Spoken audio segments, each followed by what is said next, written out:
ഭാഗത്ത് ഗസയിൽ ഇനിയും അവസാനിക്കാത്ത കൂട്ടക്കുരുതി. മറുവശത്ത് ഇല്ലാത്തൊരു ആണവ ബോംബ് ഭീഷണിയുടെ പേരിൽ ഇറാനെ ആക്രമിച്ച് പശ്ചിമേഷ്യ ഒന്നാകെ യുദ്ധഭീതിയിലേക്ക് തള്ളിയിട്ടിരിക്കുന്നു. ഇതിനെല്ലാം ഇടയിൽ മറ്റൊരു കാര്യം കൂടി നടക്കുന്നുണ്ട്. അതൊരു കല്യാണമാണ്. മറ്റാരുടെയുമല്ല, സാക്ഷാൽ ഇസ്രായേൽ പ്രധാനമന്ത്രി ബെഞ്ചമിൻ നെതന്യാഹുവിന്റെ മകൻ ഔനർ നെതന്യാഹുവിന്റെ വിവാഹത്തിനുള്ള ഒരുക്കങ്ങളാണ് തകൃതിയായി നടക്കുന്നത്. ഇറാന്റെ ശക്തമായ തിരിച്ചടികൾക്കിടയിലും ചടങ്ങിൽ മാറ്റമില്ല എന്നാണ് സൂചന.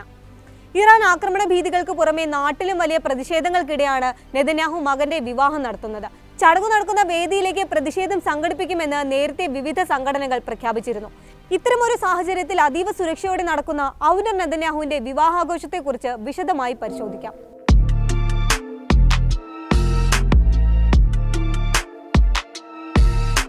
ബെഞ്ചമിൻ നെതന്യാഹുവിന്റെ ഇളയ മകനാണ് ഔനർ. സെൻട്രൽ ഇസ്രായേലിലെ യാക്കൂമി കിബൂച്ചിലുള്ള അത്യാഡംബര ഇവന്റ് വേദിയായ റോനിസ് ഷാമിൽ ജൂൺ 16-നാണ് ചടങ്ങു നടക്കുന്നത്.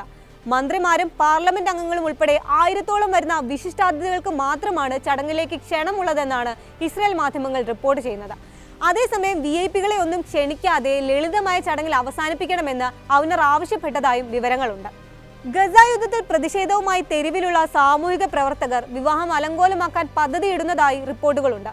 ആയിരക്കണക്കിന് റിസർവ് സൈനികർ വീൽ ചെയറിൽ വിവാഹം കഴിക്കാൻ നിർബന്ധിതരാകുമ്പോഴാണ് ഇത്രയും ആഡംബര വിവാഹം നടക്കുന്നത് എന്നാണ് സർക്കാർ വിരുദ്ധ പ്രക്ഷോഭത്തിന്റെ മുൻനിരയിലുള്ള ഇസ്രയേലി ആക്ടിവിസ്റ്റ് അമിത് റോർ വിമർശിച്ചത്.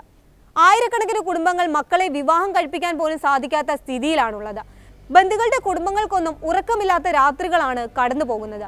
അപ്പോഴാണ് അത്യാഡംബരങ്ങളോടെ പ്രധാനമന്ത്രിയുടെ മകന്റെ വിവാഹം നടക്കുന്നതെന്നും അമിത് റോർ ചൂണ്ടിക്കാട്ടി. പ്രതിഷേധ സാധ്യതകൾ മുന്നിൽ കണ്ട് വിവാഹവേദിക്ക് ചുറ്റും കനത്ത സുരക്ഷാ ക്രമീകരണങ്ങൾ ഏർപ്പെടുത്തിയിട്ടുണ്ടെന്നാണ് യദിയോത് അക്രനോത്ത് റിപ്പോർട്ട് ചെയ്യുന്നത്. റോഡ് ബ്ലോക്കുകളും മുൾവേലികളുമായി ചുറ്റും സുരക്ഷ ശക്തമാക്കിയിരിക്കുകയാണ്. വിവാഹവേദിയുടെ 1.5 കിലോമീറ്റർ ചുറ്റളവിൽ വ്യോമാതിർത്തി അടച്ചിട്ടുണ്ടെന്നാണ് പോലീസ് തന്നെ വ്യക്തമാക്കിയിട്ടുള്ളത്. നേരത്തെ 2024 നവംബർ 26-നായിരുന്നു ഔനറിന്റെ വിവാഹം നിശ്ചയിച്ചിരുന്നത്. ഹിസ്ബുള്ള ആക്രമണ ഭീഷണിയെ തുടർന്ന് ഈ ചടങ്ങ് മാറ്റിവെക്കുകയായിരുന്നു. ചടങ്ങിന് ഏതാനും ദിവസങ്ങൾക്ക് മുൻപാണ് നെതന്യാഹുവിന്റെ വസതി ലക്ഷ്യമിട്ട് ഹിസ്ബുള്ള ആക്രമണം നടന്നത്. മെഡിറ്ററേനിയൻ തീരനഗരമായ സീസറിയയിലെ നെതന്യാഹുവിന്റെ സ്വകാര്യ വസതിക്ക് നേരെയായിരുന്നു ഇസ്രായേൽ നിരീക്ഷണ സംവിധാനങ്ങളുടെ എല്ലാം കണ്ണുവെട്ടിച്ച് അപ്രതീക്ഷിത ആക്രമണം നടന്നത്. ഡ്രോൺ പൊട്ടിത്തെറിച്ച് കെട്ടിടത്തിന് കേടുപാടുകൾ സംഭവിച്ചിരുന്നു. ഈ സംഭവത്തെ തുടർന്ന് നെതന്യാഹു കടുത്ത സുരക്ഷാ ഭീതിയിലായിരുന്നു. നെതന്യാഹുവിന്റെയും കുടുംബത്തിന്റെയും സുരക്ഷ കൂട്ടി. ദിവസങ്ങളോളം അദ്ദേഹം ബങ്കറിലാണ് കഴിഞ്ഞിരുന്നതെന്നും റിപ്പോർട്ടുകൾ ഉണ്ടായിരുന്നു. ഇത്തവണ സ്ഥിതി അല്പം കൂടി ഗുരുതരമാണ്. ഇറാനിൽ വൻ വ്യോമാക്രമണം നടത്തിയിരിക്കുകയാണ് ഇസ്രായേൽ. ഇറാൻ സൈന്യത്തിലെ ഏറ്റവും പ്രധാന പദവികൾ വഹിക്കുന്നവരെല്ലാം ആക്രമണത്തിൽ കൊല്ലപ്പെട്ടു. തൊട്ടുപിന്നാലെ ഇറാന്റെ ശക്തമായ തിരിച്ചടിയും ഉണ്ടായി. 200-ലേറെ മിസൈലുകളാണ് തെല്ലവീവിലെയും ജെറുസലേമിലെയും തന്ത്രപ്രധാന കേന്ദ്രങ്ങൾ ലക്ഷ്യമിട്ട് എത്തിയത്. ഇസ്രായേലിന്റെയും അമേരിക്കയുടെയും വ്യോമ പ്രതിരോധ സംവിധാനങ്ങൾക്ക് ഇവയെ പൂർണ്ണമായി തടയാനായില്ല എന്നതാണ് ശ്രദ്ധേയം.